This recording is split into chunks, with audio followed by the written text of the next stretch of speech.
আপনারা দেখতে পাবেন যে আমরা নিজেরাই পরিবারের সঙ্গে আলোচনা করছি যে একটা যুগের পরিস্থিতি গেল না, আবিরের দিন।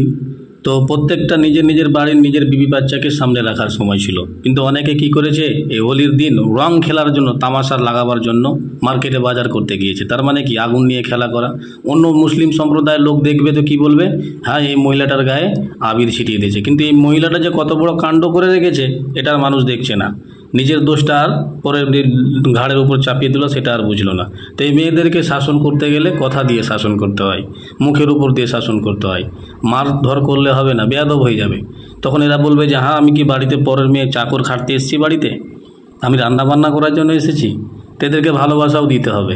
এদেরকে হঠাৎ একটা গিফট এনে দিয়ে দিবেন, এই তোমার জন্য গিফট থাকলো। ভালোবাসা দেখাতেও হবে, কিন্তু শাসনও করতে হবে।